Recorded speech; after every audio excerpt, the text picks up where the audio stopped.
dapat kontrolin, masupil natin ang salita ng Diyos nang sa ganon ay ma-focus natin ang ating energy doon sa dapat nating pag-focus ng energy. Are you following me? Amen. Kung merong takbuhin, kailangan yun lang ang nasa isip natin. Amen. Huwag kang mag-isip ng paglalaba, ng paghugas ng pinggan, huwag kang mag-isip ng pagninegosyo, naman. Kung oras para tumakbo, para maabot mo yung finish line, then you focus your mind upon that task. Amen?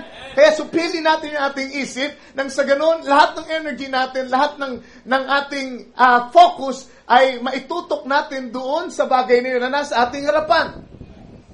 Alright, so meron tayong takbuhin ayon sa Scripture. At ang sabi nga ni Paul, atin ang kalimutan yung mga nakaraan. Supili nyo na yung naaalala nyo na nabigo kayo at nangyari to, nangyari yan, ang sakit ng karanasan ko. Sabi, kalimutan nyo ng lahat yun. Amen. At kayo ay magtumulin. Paano kayo makakatakbo ng matulin kung ang inyong pag-iisip ay parang damit na inihipa ng hangin magkabi-kabila? So, kailangan supili natin ng salita ng Diyos, ng katotohanan ng Panginoon. So, we can really run quickly, amen, as quick as we can para maabot natin yung hangganan ng pagkatawag sa atin. And also, we are called to a ministry, to a work. Amen. At para magampanan natin yun ng mabilis, amen, kailangan supili natin yung pag-iisip natin. Maging mapagpigil, maging sober tayo. Hallelujah. Para magawa natin ng mabilis ang lahat ng mga bagay. Because God is doing a quick, powerful work in our age. Amen. He's going to do that through you. Amen. God is going to do that through His believers. Amen. Hinintay natin ng Diyos minsan na gawin niya ito, gawin niya yan, gawin niya ito, gawin niya ito, gawin niya ito. Pasakdalin niya ng iglesia. Hindi niyo ba alam na ang fivefold ministry ang gagamitin para mapasakdal ang iglesia? Kaya kung ang fivefold ministry ay magpapapatay-patay, ang fivefold ministry ay tatamad-tamad at lahat, paano mapapasakdal ang iglesia? God is doing a quick work and He's going to do it through you. Alright, so kailangan masupil natin ang ating pag-iisip at may focus natin sa kung ano ba talaga ang kalooban ng Panginoon. Gawin natin ng mabilis o anong pinagagawa ng Panginoon para sa atin. Praise the Lord. Sana kasama ko kayo. Amen. Praise the Lord. Alright, so ngayon, pag-usapan naman natin yung Logos ability. Kaya binasa ko yung John 1, verses 1 to 2, Hebrews 1, 1 to 3, at yan may connection pa rin doon sa pagsusupil sa ating kaisipan. Dahil yung loins doon sa 1 Peter 1:13, gird up the loins, ayon doon sa pinag-aralan natin ng Miyerkules, ay walang iba kundi yung, tingnan nga natin sandali, para malaman nila kung saan ako nagagaling sa session. 1 Peter chapter 1, verse 13. Yan, ito ay konektado dito, itutuloy ko lang ang kaisipang yan dito ngayon sa ating tatalakayin.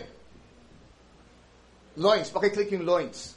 Gird up the loins of your mind. Loins, ang isang kahulugan ay hip. Yung number 2, mas malalim na kahulugan ng loins, a loin.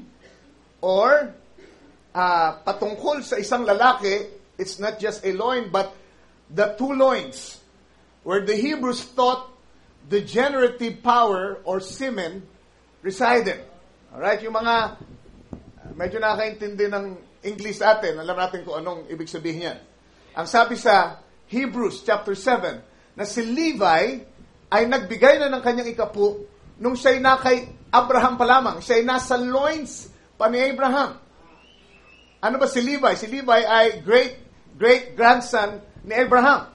Pero siya ay nasa anyo na ng seed kay Abraham. At yung bahagi ng lalaking yun, amen, na dinadaanan ng generative power, ng semen, amen. Hallelujah. Ang sabi, spiritually speaking, si Levi ay nandoon na at nagbigay na ng ikapu. Sana nasusundan niyo ako. Alright. So, the loins is, ang sabi, where the Hebrews thought the generative power resided. Merong kapangyarihan na magluwal ng buhay yung bahaging yun ng tao, ng lalaki. Alright? Maglabas ng buhay. Yun ang nag-energize, amen, para ang buhay ay ma-express. Sana nasusundan niyo ako. Makamin kayo para Magtuloy-tuloy dahil kung hindi, papaikot-ikot lang ako dito hanggat hindi nag-sparkle yung inyong mga mata. Kasi, iba, ganyan lang yan, pero nakikita ko parang praise the Lord. Alright, so supilin nyo yung isip nyo, huwag kayong palinga-linga. Okay? Supilin nyo ang inyong amen. The loins of your mind. So, ganun kakapangyarihan itong loins ng ating kaisipan. Amen. That it has a generative power. Alright? Kung ating gagamitin ng termino ng mensahe, it has creative power. Alright, kaya pumunta ako sa John 1:1 dito sa scripture natin ngayon. In the beginning was the Word or the Logos. And the Logos was with God, and the Logos was God. The same was in the beginning with God. At ang sabi pa, walang anumang nalika kundi sa pamamagitan niya ng Logos. Why? Ibig sabihin ng Logos, amen, ay ang salita, kaisipan, in-express, and it has creative power. Walang anumang nalika kundi sa pamamagitan ng creative power ng Logos. Alright, that's sa Hebrews chapter 1. Well, tignan lang natin kung paano in-explain ni Brother Branham para makita nyo na hindi ito galing sa isip ko lang. Ano? Sa message sa Pergamean Church Age, ang sabi niya, now we can see His association with the Word. Now we can see His association with the Word. Speaking about Christ, He is the Word. That is who He is.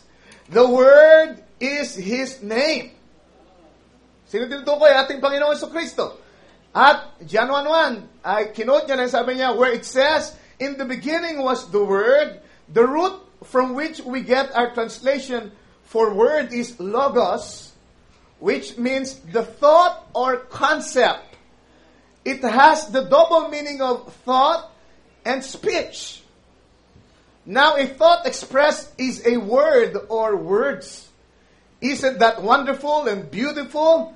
John says the concept of God was expressed in Jesus. Alright, so ano raw ang logos? Konsepto, kaisipan. Pero pag sinabi mong logos, it has a double meaning of not just a thought or a concept, but the expression of a concept. Diba? Kaya, dalawang ibig sabihin nito, maaring ang kahulugan ay konsepto, kaisipan, o kaya ay speech, salita. Pagkatapos ihayag yung kaisipang yun, it's still logos, it's still word. Can you say amen? Bago pa express, it's word, logos already. When expressed, it's still logos. Okay. At ang sabi niya, and Paul says the very same thing in Hebrews 1:1-3, kaya yung binasa natin kanina. Ang sabi niya, God who at sundry times and in diverse manners spake in time past unto the fathers by the prophets. Okay, ang Diyos daw ay nangusap ng mga nakaraang panahon sa iba't ibang kaparaanan sa ating mga magulang sa pamamagitan ng mga propeta. At ang mga propeta nung unang panahon ay mumunting mga salita ng Diyos. Tandaan yan. They were the words of God for their ages that they lived in. Alright?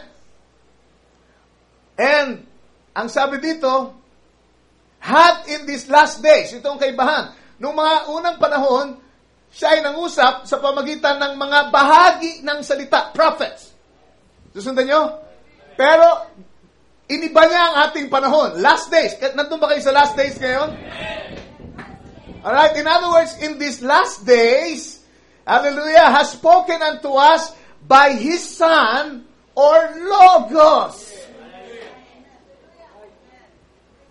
In other words, pag samasamahin mo lahat ng propeta, dati nangusap siya in part. Ganon din na nangyari sa church ages. Doon sa 1st, 2nd, 3rd, 4th, hanggang sa 6, hanggang sa bahagi ng 7th church age, God spoke in parts. Bakit? Kasi yung Old Testament ay tipo ng gagawin ni Lord sa New Testament. At kung titignan yung church ages, yan ang nangyari sa Old Testament with the Jews. God spoke in part, amen, partial, through the prophets. But when Jesus came, God spoke fully. Amen. Because Jesus is the very thought of God. He is the fullness of God, the fullness of the concept. Kaya nung siya'y may hayag, nangusap siya ng buuan sa mga Hudyo nang nandito siya sa ibabaw ng lupa. But then, bumaling tayo sa panahon ng mga hintir. Dumating yung mga church ages, and God was speaking partly, partial. Amen. Dumating yung mga reformers, partial pa rin. Can you say amen? Dumating yung mga apostoles, they didn't have really the fullness. They had parts of the word. Amen. But in the last days, it is prophesied that He will speak again. Through the Son, the fullness of the concept, the Son, which is the Logos, ang sabi, whom He had appointed heir of all things, by whom also He made the world. So you see, palaging pag binanggit yung Logos, yung Son, yung Word, palaging may connection sa creation, by which He made the worlds. Because Logos has creative power. Alright.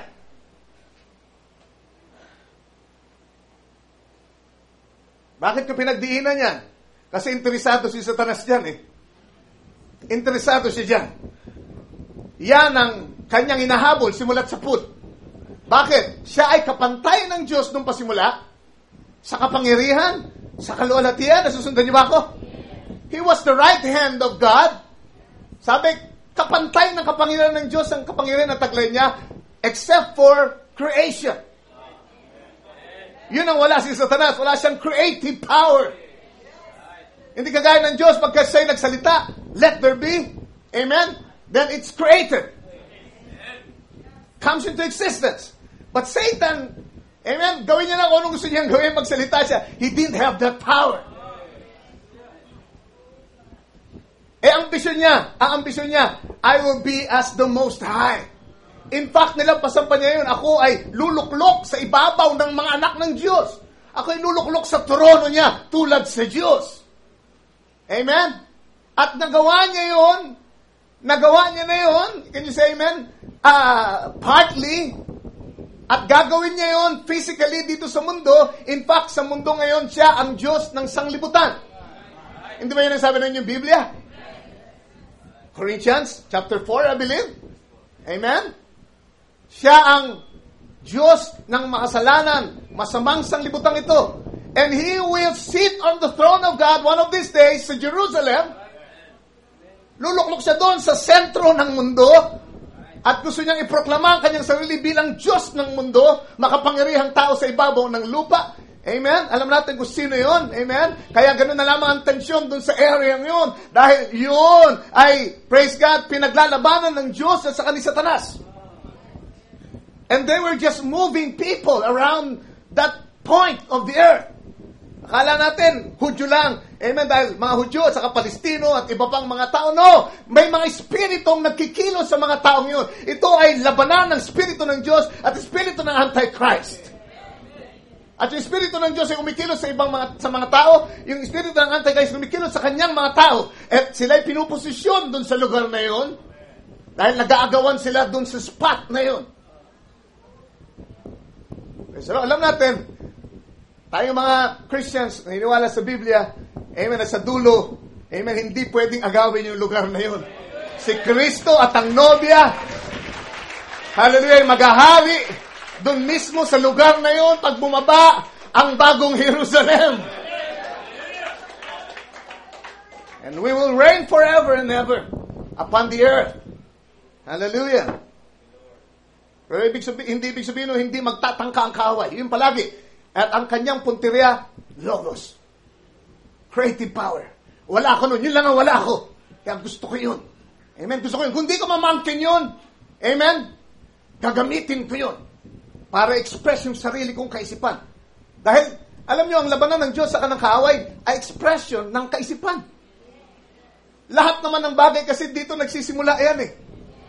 Diba? Hindi yan laban ng laman at dugo. Bago pa maging laban ng laman at dugo yan, laban na yan ng mga kaisipan. Kaisipan ng Diyos, kaisipan ng kanyang kaaway. Amen? Nag-uunahan lang sila sa expression. Alright? Ang problema ni Satanas, kailangan siyang dumipende sa creative power na nasa Diyos para yung sarili niyang kaisipan ay ma-express sa ibabaw ng lupa. Because he cannot create himself. Amen? So, yung mga creation ang ginagamit niya, and he just perverts it para ma-express niya yung kanyang kaisipan. Are you following me so far? Alright, kaya nga sabi ko nung nakaraan, tapos ako sa note na ito, na ang abilidad na mag-create ay sinare ng Diyos sa kanyang mga anak. Binigay niya yung kay Adan. Bakit? Si Adan ay bahagi ng logos. Para siyang piraso ng malaking logos. Amen? Kung ating ilalarawan ng logos, ang malaking liwanag, at ang Diyos ay pumiraso doon sa logos na yon at nilagay niya sa ibabaw ng lupa, and he calls that his son, Adam. At ang sabi niya, Adam, I give you authority over every living creature on the earth. Ang sabi niya, Adan, ano mang itawag mo sa kanila, yun ang itatawag ko. Supilin mo lahat ng mga nilalang. Amen? Kung meron kang gustong ayusin dito sa aking creation, gusto mong i-alter ng konti. Diba? You have the power to do it. Amen? Kung sasabihin mo sa bundok na yan, siya ay umusok ng konti, mga 10 degrees to the north. He can do it because he had the Logos ability. He was co-creator with God. Amen. Hallelujah. That's why nung si Adan ay magpangalan ng mga hayop, hindi nakipag-discussion si Lord Adan. Parang mas magandang itawag yan, hindi elepante. Dapat itawag yan siguro kalabaw. No. Praise God. Dahil they had the same thought. Si Adan ay galing sa isang konsepto. Sa isang isip. Amen. And Adam was observing the nature of the creation, yung mga hayop. Di ba? Sabi niya, ito, isang to. Ayan, ang hilig maglublub sa putikan. Di ba? Aahon konti, kakain lang, pagkatapos lublub na naman dun sa putikan. Sabi niya, ang baboy nito. Baboy ang itatawag ko sa iyo.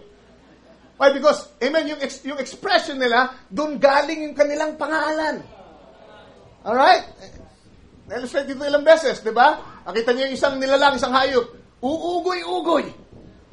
Di ba? Mula sa isang puno, patungo sa isang puno, papunta sa ibabang puno, ugoy-ugoy ng ugoy, unggoy. Why? That's the expression. That's his nature. So, binasi niya yung pangalan dun sa kanilang nature. Hallelujah. And God said, that's exactly what I wanted to call it. Kaya lang binigyan kita ng karapatan, ikaw ang magpapangalan, kaya hindi kita papakialaman sa trabaho mo. Kung ano yung gawin mo, parang ako rin ang may gawa. Dahil ikaw ay kapraso ko lang dito sa ibabaw ng lupa. Logos ability. Think of it now. May kakayahan tayong mag-create by our minds, by our thoughts. Right? Ngayon, makikita nyo kung bakit ganun ka-importante na supilin natin yan. Ganyan ka-powerful yan. Baka hindi nyo naintindihan kung ano yung hawak nyo. Baka pinsala kayo. Diba? Ngayon, sa pag-aaral natin ng mensahe, may maintindihan nyo kung bakit nangyari yung mga nangyari dati dahil hindi nyo naingatan yung kukote nyo. Excuse the expression. Sabi ng aking may bahay palagi, kung gagamitin kukote, parang pangit yung pakinggan. But, para lang yung ibang, para isip yun, di ba? Isip. Kaya lang balbal na paraan ng pagsasabi ng kukote, right? Ng kaisipan. Alright? So yun ay, hallelujah, napaka makapangyarihan na kailangan dumaan dyan ang kaisipan, anumang ideya, bago ito bigkasin. Doon ay nabubuo yung creative power. And then when you express it, ano man yung sabihin mo, ay magaganap. Sabihin ko sa inyo, madaming mga pangyayari sa buhay nyo ay nangyari dahil hindi nyo na-control yung isip nyo. Daming away ang nangyari dahil hindi nyo na-control yung isip nyo. Daming di pagkakaintindihan, may mga pamilyang nawasak, may mga bansang nag-away-away at nagbombahan at nagpatayan dahil may mga taong hindi na-control ang kanilang pag-iisip. And they started to express their thoughts and it created an atmosphere para kung ano yung nasa isip nila ay ma-create. Naisip niyo ba yun? Hallelujah! Ganon kakapangyarihan ang isip ng tao. I mean, isip ng tao dahil ang tao ang nilikha sa larawan ng Diyos. Hindi hayop. Ang tao ang nilikha sa larawan ng Diyos. At meron siyang concept, meron siyang logos ability.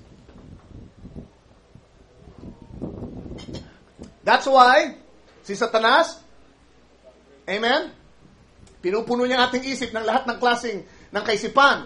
Maruruming kaisipan, baluktot na kaisipan, malalaswang kaisipan. Amen? Kaisipang lisya. Amen? Para ano? Para tayo ay mahadlangan na makapag-create ng nararapat na atmosphere at mangyari kung ano yung kalooban ni Lord sa ating buhay. Alright, naintindihan niyo na. Dahil, okay, think of it this way now. Si Satanas, dahil wala siyang kakayanang mag-create, ang gagamitin niya ay yung creative power niyo. Praise the Lord. I want to say that again, para doon sa mga hindi nakasunod. Walang kakayanan si Satanas mag-create, di siya pwedeng magsalita ng direktahan at mangyari yung kanyang sinasabi. So kaya ang ginagawa niya, nag-drop siya ng thought.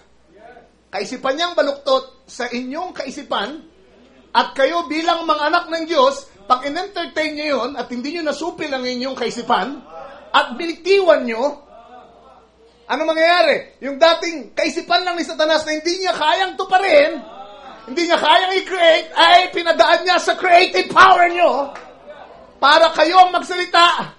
Amen? At kayo ang gumawa noon para kay Taning.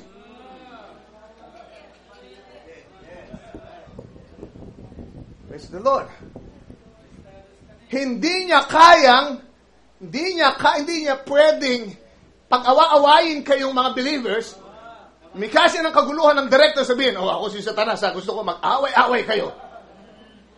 At yan ay mangyayari because I have the power. No, ang gagawin niya, magtatanim siya ng paghihinala sa isip ng isa. Ayan, kita mo kung makatingin yan sa'yo. Di ba? O kita mo, nagtatawa na sila habang nag-uusap. Ikaw ang pinag-uusapan niya. Amen? Kaya ako sa'yo, ibisto mo na yung alam mo dyan. Ibisto mo na kasi kita mo, pinag-uusapan ka na, kantihan mo na. What's that? Hindi naman katotohanan. Perversion, lies of the devil. Kaya kung yan ay dumaan sa isip nyo at winaksi nyo, hindi. Ano man ang ginagawa nila, pinapatawad ko sila dahil ang sabi ay pagtagumpayan mo ng kabutihan ng kasamaan. Kung gumagawa man sila ng kasamaan, ipag-pray ko sila. Ano yun? Sa ganung paraan, nasusupil mo ang iyong isip. Bakit? That's the word of God. Ang sabi, pagtagumpayan mo ng mabuti ang masama. Kaya pag hindi mo nagamit yung salitang yun at gumanti ka ng masama sa masama, it's not the word of God anymore. At ano mangyayari? Sasabihin mo yung bulong ng kaaway sa iyo. At bago pa malaman, amen, iba ng atmosphere sa church. Iba ng atmosphere sa daan na pinagsasalubungan nyo. Dati pag sasalubong kayo, pareho kayo nakangiti, ang ngipin nyo, labas na. At kung magkamayan kayo, parang nakakasakitan pa kayo ng kamay. Sa ikpit. Ngayon, pag nakita kayo, ganun katindi ang projection ng atmosphere na nilikha nyo, ganun kayo kakapangyarihan, hindi pa kayo nagkikita ng personal, pero sa pamagitan ng bulong dito, bulong dyan, bulong doon, yung creative power ng salita na salin-salin. Amen? Isa nasa Marikina, isa nandun sa ibang lugar. Isa nasa bundok, isa nasa kapatagan. Pero nakapaglikha na kayo ng sariling daigdig nyo, ang atmosphere nyo, na pag nagsalubong kayo sa daan, nauna na nagsasalubong yung atmosphere nyo. Kaya dating nagkakamayan kayo ngayon, pagka nandiyan kayo sa isang side, isang bangketa, lilipat yung isa sa kabila.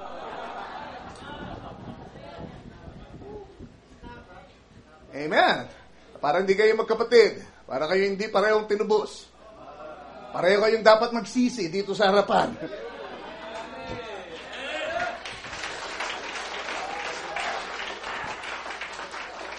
Amen. Hindi kaya ni Satanas yung direktang sabihin sa inyo at mangyari. Anong ginawa niya?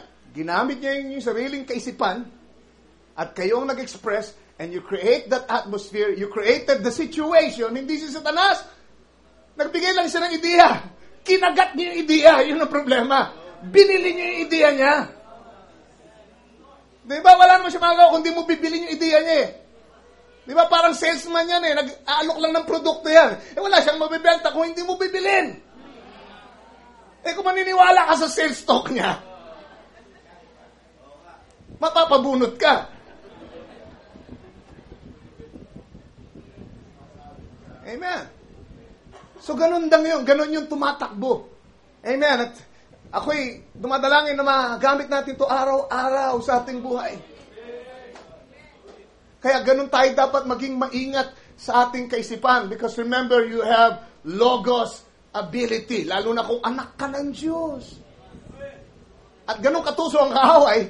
Amen. Yung abilidad na hindi sa kanya nagagamit niya para sa kanyang kapakinabangan. Para may sulong ang kanyang, amen, adika.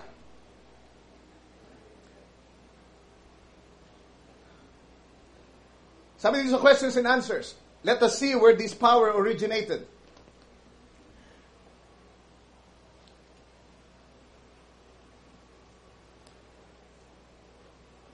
And when God's very thoughts, questions and answers, 1959. And when God's very thoughts went out for a kingdom of people, when God's very thoughts went out for a kingdom of people who would worship Him, them very thoughts are eternal. Alright? When God's thought, alright, went out for a kingdom, bago magkaroon ng kaharian ng Diyos sa ibabaw ng lupa na pisikal, yan ay galing sa kanyang kaisipan. Inisip niya muna yan. Pinlano niya muna yan. Alright? At ito ay lumabas sa kanyang kaisipan. Amen? Pero, amen, yun ay nagmula sa concept. At sabi dito, went out for a kingdom of people who would worship Him. Those very thoughts are eternal. See? They can no more perish. Every word of God is eternal. Kaya nga, isipin nyo ng ganito. Gusto kong sumunod, makinig kayo sa akin ng gusto dahil medyo papailan lang tayo sa kaisipan ng Panginoon ngayong umaga. Right? At pag isipin, parang malalim yata yung banda. Hindi. Kaisipan ng diablo yan eh. Kaya hindi kayo minsan, ba, lalim naman yan. Hindi malalim. Sa anak ng Diyos, ito ang pinakamababaw na bagay. Dahil ito'y kaisipan nyo. Dapat dumating ang mga believers ng message na tayo ay maging kaisang-kaisa ng kaisipan ng Diyos na pagka merong dinidiscuss na ganito, may parang kumakain lang kayo ng mani. Because it's just your thought. Kumbaga pinapakita lang ni Lord sa iyo yung sarili mong kaisipan. Hindi ba mahirap bang maintindihan yung sarili mong kaisipan? Kung ikaw ay bahagi ng salita ng Diyos, and we're talking about the Word, then, amen, of all people, kayo ang dapat makaunawa. Dahil kayo bahagi nitong ating pinag-uusapan. Alright, nung isipin ng Diyos, ang kordero, papaslangin ko ito. Before the foundation of the world, yun nasabi ng Revelation chapter 13, di ba?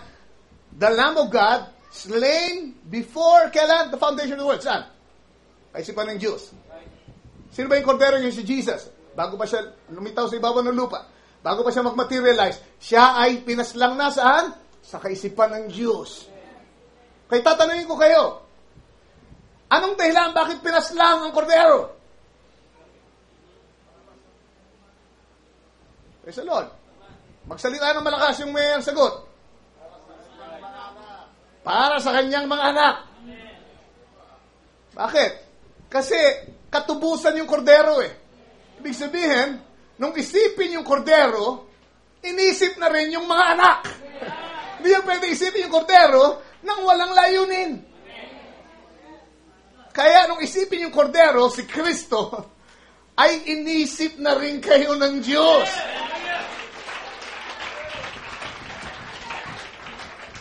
Okay, naiintindihan niyo yan, I'm sure. Anin niya yung kordero kung wala namang tutubusin. Kaya may korderong pinaslang kasi may mga tao na alam niyang mahuhulog sa kasalanan at kailangan tubusin, na nandun na rin sa isip niya. Kaya nga siya lumika ng korderong papaslangin eh.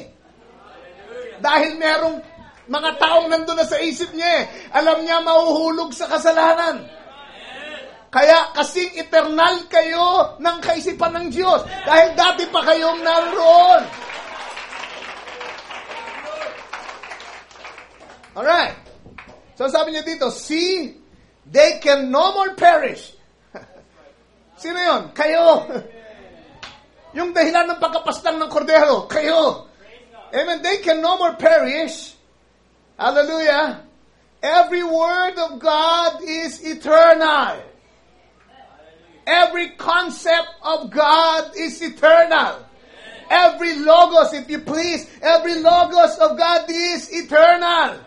At kung kayo bahagi ng kaisipan ng Diyos, kayo ay word, kayo ay logos. That's why you can no more perish as God can never perish. Every word of God is eternal. Jesus said, heavens and earth will pass away. Both heavens and earth may pass away, but my words will never pass away. See, they are eternal with God. And if ye abide in me and my words in you, see, we become a part of His word, part of His life, for we are flesh of His flesh and bone of His bone and life of His life, then we can no more perish than God Himself could perish. That's what the Holy Ghost is. Alright. So, meron siyang plano sa isip niya, at para ma-express yun sa lupa, kailangan yung concept na yun ay kanyang bigkasin. Alright? Dahil kung thought pa lang, hindi pa material. Alright? Spiritually, yan ay settled sa isip ng Diyos. Pero para yan ay materialize, kailangan sabihin niya, bigkasin niya. Alright? And so, para matupad yung kanyang plano ng katubusan, kailangan maglagay siya ng predestinated seed. Makinig kayo sa akin. Sa kanyang mga anak, paglitaw dito sa ibabaw ng lupa, na magko-coordinate doon sa plano ng Diyos sa isip niya. Alright? So kayo ay kaisipan, at nung kayo lumabas dito sa ibabaw ng lupa, okay, shortcutting ko na lang, ay nilagay niya yung seed na yon para pagdating ng expression ng kanyang thought, through the gospel, through the word, thought express, naiintindihan nyo? Ay merong makatugon mula sa inyo. Dahil kung wala yun, hindi kayo makakatugon dun sa expression ng thought ni Lord. Kaya meron siyang, tawag ni Barbanam, representation sa langit. At naglagay siya ng predestinated seed sa inyo. Ayun ang predestinated, hindi kayo as a man, hindi ikaw as a woman, hindi ang church na ito as a congregation. Ang sabi ni Barbanam, ang predestinated ay yung binhi. At yung binhing yun ay nasa atin ng kalooban. Nung maipanganak tayo dito, wala tayong kamalay-malay, pero may bahagi ang Diyos sa inyo ng isang binhi, hallelujah, na nasa atin. Yun yung dahilan kung bakit meron kayo hinahanap dati. At, amen, muntik na kayong marahil makulong sa isang kulto, whatever, at kayo'y mabaliw na doon sa katuruan na yun, amen. Isang hibla na lang, bibigay na kayo, pero merong nagligtas sa inyo.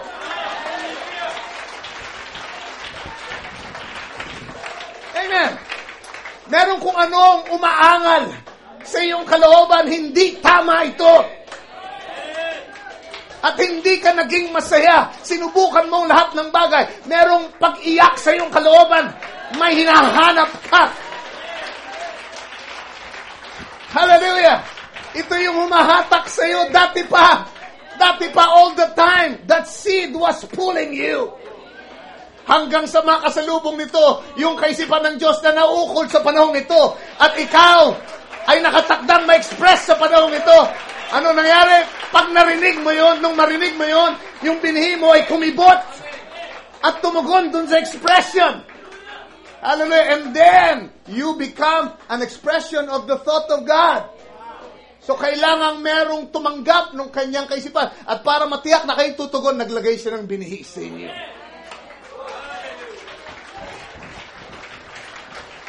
Brother Ray, scriptural ba yan? Scriptural, Brother Ray. Sabi sa Biblia, ang karera ng Diyos ay katulad dun sa isang lalaki na naghasik ng binhi.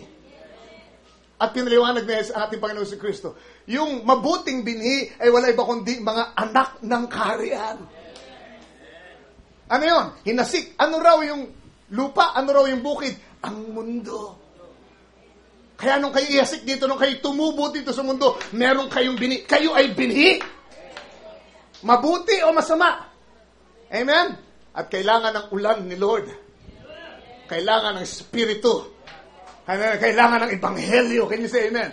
Para yung bining yun ay mag-manifest. Kailangan magkaroon ng salubungan. Kailangan magkaroon ng contact. Kailangan magkaroon ng pagkakaisa. Can you say amen? Para yung kaisipan niya at yung kaisipan na nandun sa bining yun ay magtama at maging malinaw na expression dito sa ibabaw ng lupa. Praise be to God. So sabi niya dito sa questions and answers, patuloy siya. Before there was a world, you were in God's thoughts. Ayun. Before there was a world. Before Jupiter was there. Before any of those planets was there. Ang sabi niya dito, you were in God's thoughts to give you the Holy Ghost. Sa kaisipan ng Diyos, gusto na niya ibigay sa iyo ang Holy Ghost bago pa magkaroon ng mundo. Bago pa magkaroon ng anghel. Bago pa magkaroon ng stardust. Ang isip ni Diyos, ganun na lang ka-focus. Amen. Pagdating nito sa mundo, itong lalaking ito, bibigyan ko siya ng Espiritu Santo. Because, bakit? He knew that you would be wanting it. Bakit? Kasi ilalagay niya yung binhi that will desire for it.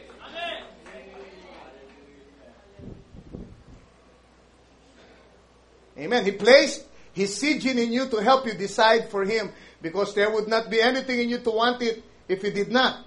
The fallen nature would not want it. Tuloy natin. Comment kayo na huwag mo ilalagay dyan sa quote. And He chose you Himself because you desired, Hindi niya tinuloy. He chose you in Christ before you or Jesus, any of you, was on the earth. And He sent Jesus to die, to prepare the way, to send the Holy Ghost, to bring you to Himself. Hallelujah. That's why, naniniwala ako na pwede tayong magkaroon ng kaisipan na katulad ng sa Diyos. Dinabasa natin yung scripture palagi sa Isaiah, chapter, forget now, 51 or 55. My thoughts are not your thoughts. My thoughts are higher than your thoughts. Remember that? At ginagawa natin excuse yan para sabihin, hindi tayo pwede magkaroon ng kaisipan na katulad ng si Diyos. But, teka muna, nakalimutan mo yung isang scripture. Ang sabi, let this mind be in you, which was also in Christ. Ang ibig sabihin lang ng bilang tao, ang ating kaisipan ay limitado. Hindi katulad ng kaisipan ng Diyos. Pero, pwedeng sakupin yung kaisipan nyo ng kaisipan ng Diyos kung tatanggapin nyo. At sa ganung paraan, you will have the same mind. Alright, sabi niya dito, sa 2 Corinthians 2:16, we have the mind of God or the mind of Christ.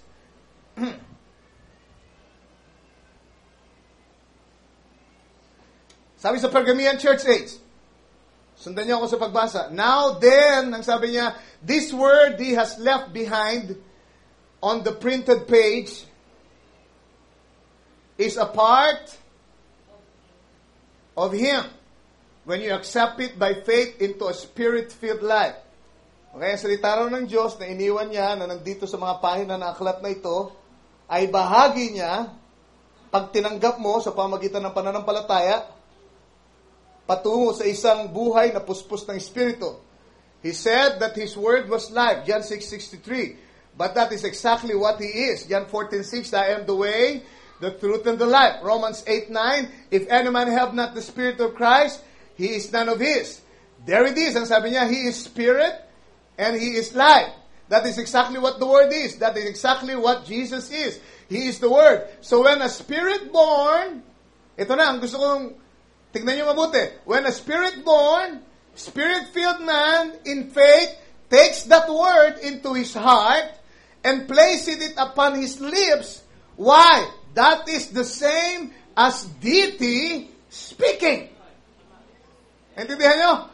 Pagka kinuha daw ng isang taong puspos ng Espiritu, ang salitang yon, amen, at tinanggap sa kanyang puso, at pagkatapos ay binigkas niya sa kanyang bibig.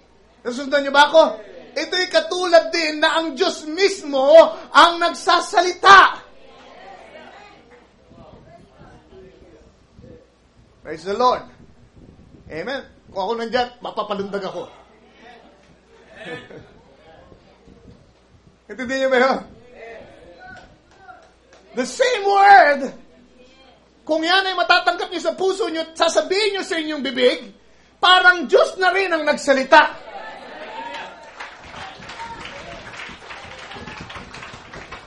Because it's the same word, the same logos, the same creative power.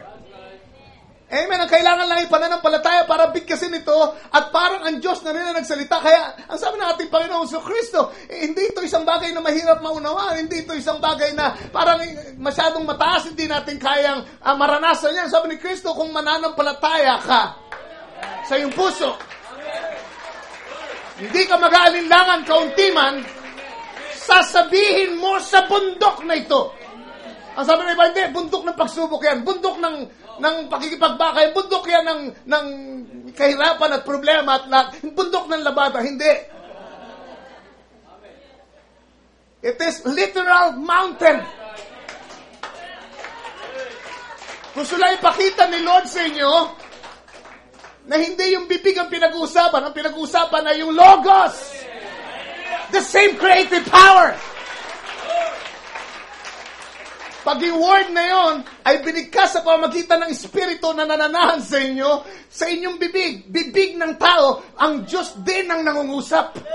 Kaya kailangan sumunod yung bundok. Kailangan sumunod yung creation. Kailangan sumunod. Kailangan mangyari lahat ng sabihin. Kung yan ay anointed ng kaparehong Espiritu na nag-anoint sa thus saith the Lord ng Diyos, and let there be nung pasimula. Lahat ng yon ay the same logos na ngayon ay available sa inyo kung bibigkasin mo. Ang Diyos ang nagsasalita. Praise the Lord. Ay, masyado itong malayo sa marami sa atin. Parang masyadong malayo kasi kung ano binibigkas natin eh. Sana'y tayo magbigkas na walang kabuluhang mga bagay. It's about time na exercise natin ito. It's about time na pigilin natin, hindi lang isip, kundi bibig natin, at exercise natin na sabihin kung ano ang word. Amen? O, hindi tayo makarelate eh, kasi kung ano sinasabi natin eh. Di ba? Parang, ano yun? But no, this is us. We're talking about us here. Amen? Pag sinabi mo, with the same anointing, it's God speaking it. Hallelujah. Kaya imbis na punuin natin ang mga bagay ng sanglibutan nating isip, punuin natin ang pangako ni Lord. Punuin natin ang kanyang salita. Punuin natin ang mga kasulatan. Punuin natin ang memory verses. Punuin natin ang pag-alaala ng mga pangaral ng ating mga ministro. Pag-usapan natin palagi. Pag-usapan natin. Let's create an atmosphere every day. Let's create a world. Amen. Dahil kung paano ang Diyos gumawa ng daigdig, gusto niya kayo gumawa din ng daigdig. Naisip niyo ba yun? Nung gumawa si Lord ng daigdig, nandito na si Satanas, nagrebelde na siya. Nung gawin niyo itong mundong ito, naalala niyo, bago pa lumabas yung mundong ito, nagkaroon na ng gera sa langit, nagrebelde na si Satanas, nandito na siya. Nung lumikha si Lord, nandun siya sa tabi ni Lord, nandun siya, nagmamatyak siya, at tinignan niya kung paano niya gagambalain ng creation ni Lord. Pero si Lord, hindi inintindi si Satanas, siya ay gumawa ng daigdig. By His Word, by faith, by creative power. Ano yun? Galing sa kanyang kaisipan, in-express niya lang yung kaisipan niya, at kung ano yun nandun sa kaisipan niya, unti-unting lumitaw. Amen? Ang mundong ito ay none other than the words of God, thoughts of God expressed. Lahat ng klase ng puno, lahat ng klase ng hayop, lahat ng klase ng mga nilalang, lahat ng mga katangian nila, nandun na sa isip ni Lord. Detalye nun, isipin niyo kung gano'ng kadakila ang kaisipan ng ating Panginoon.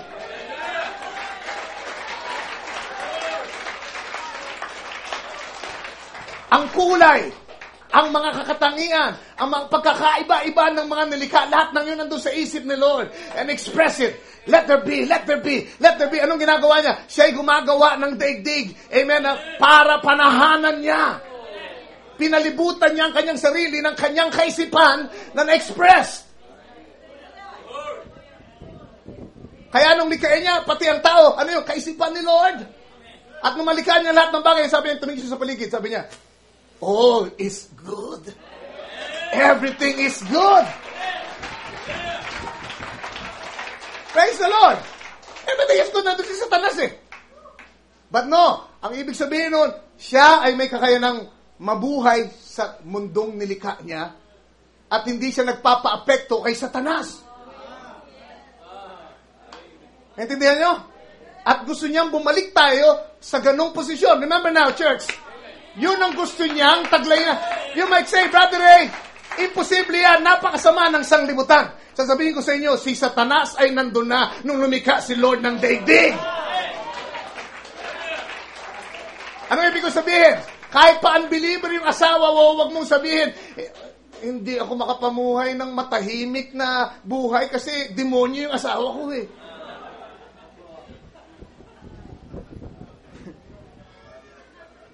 Diba? Eh, mga kapitbahay ko, puro chismoso yun eh. Nadadala ako sa kanilang, no, dapat mas dakila ang kapangyarihan mo, kesa dun sa nasa sanglibutan. Hindi ikaw dapat ang pumapasok sa atmosphere nila, sila dapat ang nasasakop mo ng atmosphere mo. Hallelujah! Kahit nasa eskwelahan ka na puno ng mga bakla at tomboy at kabaluktutan, kung ikaw ay anak ng Diyos and you realize that, you can create a world for yourself.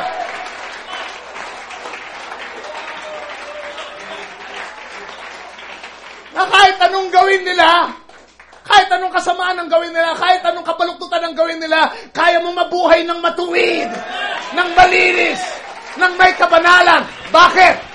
You have that power to create the world.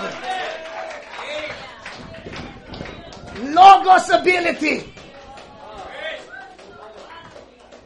Praise the Lord. Amen. Kagaya na sabi ko nung nakaraan, iba sa atin nakadepende dun sa creative power ng iba. Ginagaya natin si Taning, kumidepende tayo sa creative power ng iba. Pag nasa church tayo at si pastor ay inspirado, nakaka-create siya ng atmosphere during the service because of what he's speaking, he's preaching, amen. Tayo ay napapapasok doon sa talagang ready na ako sa rapture. Bright na bright ang pakiramdam ko ngayon. Bakit? Kasi ikaw ay nasakop ng atmosphere ng pastor. He's able to create an atmosphere of faith.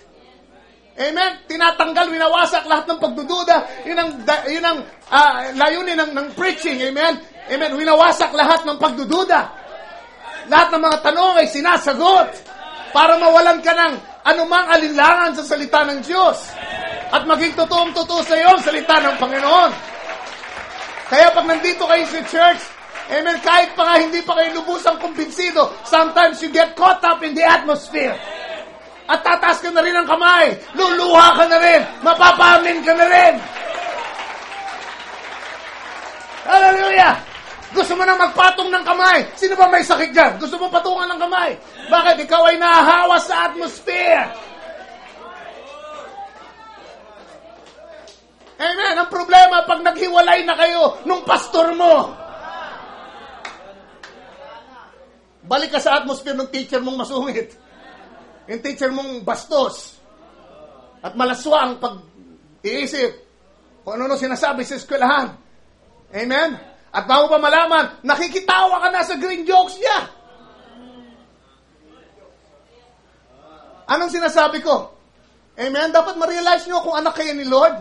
Hindi kayo dapat pumasok sa atmosphere at dumipende sa atmosphere ng iba. Meron kayong kakayanan na gumawa ng sarili nyong daigdig.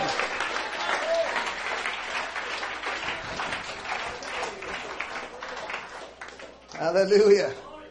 Help us, Lord.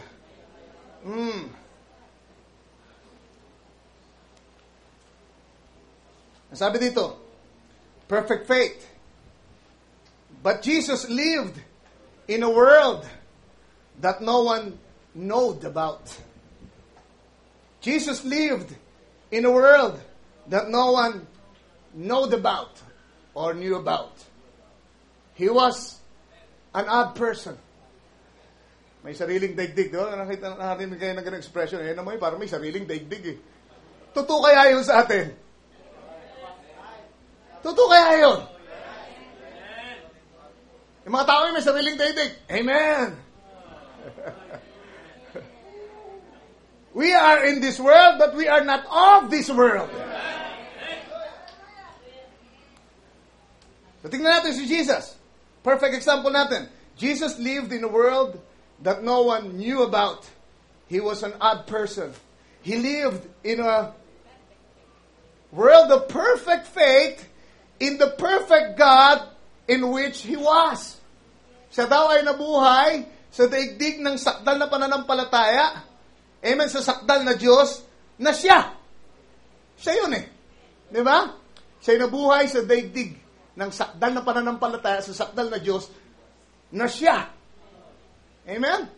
So you see, kung siya ang pattern natin, ganun lang gagawin natin eh. Mabubuhay tayo sa sakdal na pananampalataya kung sino tayo. And then sabi niya, patuloy siya, if we lived in a perfect faith of a Christian to what we are, we would be a mystic to the world. Mahiwaga itong mga taong ito. Misteryoso, mystic. Yun, di ba? Hindi nila kayo maintindihan. Kung kayo ay nabubuhay in perfect faith to what you are, or in what you are, then you will be a mystic to the world. You'll be an odd person to the world. Amen?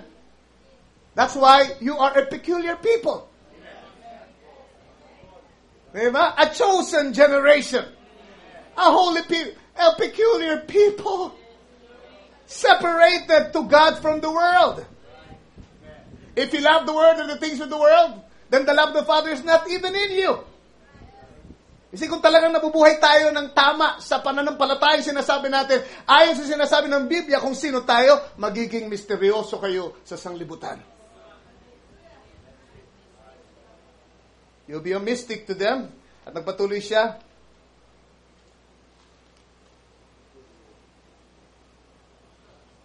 The people wouldn't understand you. You would walk in the Spirit. What the Spirit said you would do. What it forbid, you would not do. Then the people begin to say, you're a mystic person to them, or person to them. That's the way it is to all believers. They are mystics. The people don't understand because they live in a world to themselves. Jesus lived in a world that nobody else could touch. The disciples couldn't understand Him. Mga disipulos na hindi pa siya maintindihan eh. When He spoke to them, they say this, and then they said, why? You talk in riddles. We don't understand this. How can this be? See, they weren't in the world that He lived in. See, they couldn't understand Him. Nobody could understand Him. And so when a man lives by faith and walks by faith, I mean substance faith, he is isolated from the entire world and becomes a new creature in Christ. There now, you're getting into bride material. Diyan ka lang talaga magiging bride pagka ikaw ay lumakad sa pananampalataya na nakahiwalay sa sanglibutan. Amen? At puspos ng Espiritu Santo at naging isang bagong nilika, then you're getting into bride material. You see, you're getting into rapturing condition now. That means for each one of us, not just the pastor, you see? Not just the pastor. Deacons, trust this. Hindi lang pagkasama niyo sila, nandun kayo sa heavenly atmosphere, kundi sa inyong sariling pang-araw-araw na pamumuhay, dapat nandun kayo sa daigdig na yon. Na sa pamamagitan ng pananampalataya ay maraming yung likain para sa inyo, para inyong tirahan araw-araw, bawat sandali. Hallelujah. And then sabi niya, that means for the laity, every individual walks in the world with God alone. You're baptized into this kingdom, and there's nobody in there but you and God. See? He gives the orders, and you pack them out. Whatever He says, there's not a shadow of doubt nowhere. You walk right on. If the Lord says this, there's nobody in the world can talk you out of it. You go right on just the same. Now, you're coming into perfect faith. Perfection that cannot fail.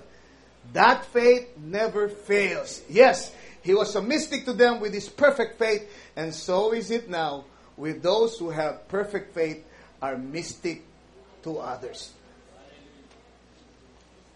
Hallelujah. Tulungan tayo ng ating Panginoon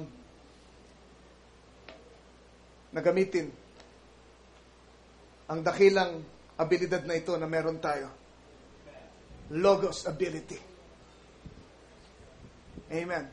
Dapat, kung paano ginawa ng Diyos na lumikha siya ng daigdig sa kanyang paligid, ng kanyang sariling kaisipan. He surrounded Himself with His thoughts. Dapat magawa natin bilang mga believers na araw-araw ay palibutan natin ating sarili ng kaisipan na galing kay Lord. Until what we see, amen, is just the thoughts of God being expressed. Kahit ano pang makita natin na ginagawa ng ibang mga tao, yan ay ating lalampasan, ang ating titignan ay ang expression ng salita ng Diyos sa buhay natin. Amen. Sa gitna ng church, dapat magawa nating palibutan ng ating sarili ng mga kaisipan ng Diyos. Ano mga kaisipan ng Diyos sa inyo? Sabi sa Biblia, sa Jeremiah 29 verse 11, mga kaisipan ng kapayapaan. Wala siyang masamang kaisipan tungkol sa inyo. Amen? Kaya, sa gitna ng church, ang bawat believer dapat ay pinalilibutan niya ang kanyang sarili ng kaisipan ng Diyos. Ano kaisipan ng Diyos? Kaisipan ng kabanalan, kaisipan ng kapangyarihan. Naintindihan niyo ako? Kaisipan ng habag, kaisipan ng biyaya, kaisipan ng kasakdalan, kaisipan ng kagalingan. Can you say amen? Kaisipan ng mga positive na kaisipan. Amen. Lahat ng mga negatibo ay ating iwaksi. Palibutan natin ating mga sarili ng mga kaisipan ng Diyos na unti-unting natutupad sa ating paligid.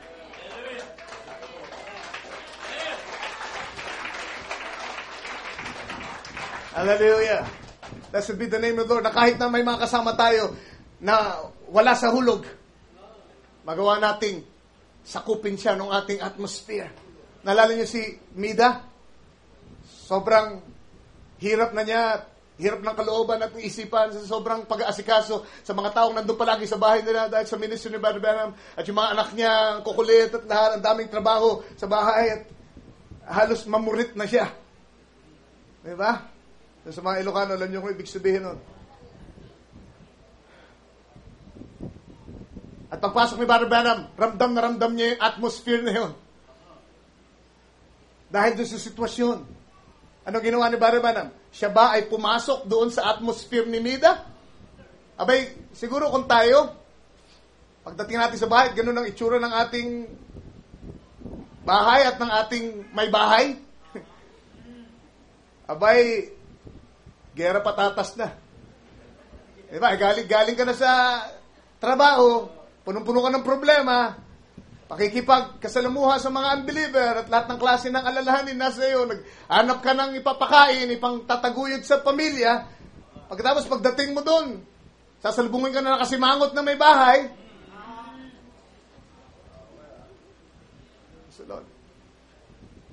Pero si Brother Branham hindi siya nagpadala sa atmosphere ni Mida. Bagkos ang ginawa niya ay gumawa siya ng mas dakilang atmosphere kaysa doon sa atmosphere ni Mida. Kinuha niya yung apron at ang sabi niya, tinabihan niyang maghugas ng pinggan at ang sabi niya, alam mo dear, nakakita ko ng damit doon sa department store nung isang araw, nung nakaraang araw. Palagay ko, bagay na bagay sa iyo yun. Babalikan ko yun, bibiling ko para sa iyo. Diba? At yung Sister Mida na mamurit-murit na ay unti-unting ano nangyari? Unti-unting lumabas doon sa atmosphere na yon at naipasok ni Brother Branham doon sa atmosphere na nilikha niya. Imbis na siya ay pumasok doon sa atmosphere ni Mida, sa atmosphere ng konsumisyon. Amen? Ng pagka-aburrido. Ang ginawa niya ay sinakop niya ng espiritu ng pag-ibig, ng pagmamalasakit. Na mahalaga siya, mahalaga kung ano yung kailangan niya, na siya'y nagmamalasakit, na gusto niyang ibigay kung anong kailangan ng kanyang asawa, at in-express niya ito galing sa isip, isipin nyo kung pinatulan niya sa isip yung pagbubugnot ni Meda. Sabi, kung ganyan ka, sige, tignan mo kung sinong mas malakas tumigaw sa atin. Tignan mo kung sinong mas matapang sa atin. But no, sinupil niya yung kanyang isip at pinagaanan niya ang salita ng Diyos.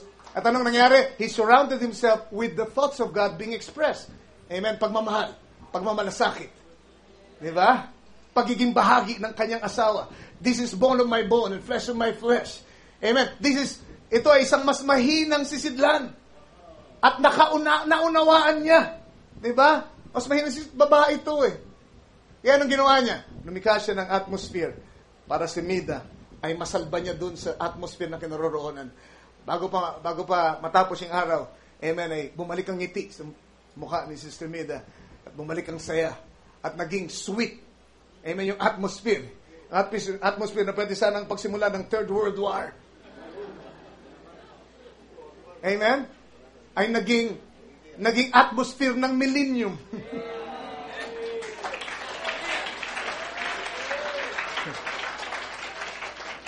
Ganun lang naman yun eh. Amen? Pwede kayong gumawa ng millennium nyo o kaya ng Great Tribulation nyo.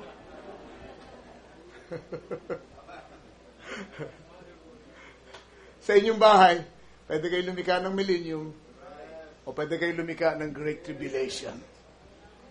Tayo lahat ay magsitayo. Hallelujah.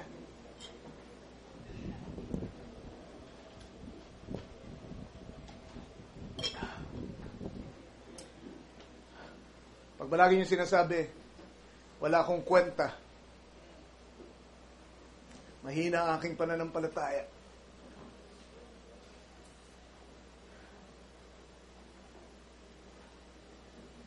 nakakahiya ako, mahinang klase akong Kristiyano. Pag yan ay in-entertain nyo sa isip nyo, remember, hindi lang yung sinasabi nyo, kahit sa isip nyo pa lang, nag-create na yan ng atmosphere. At ang sabi ni Iba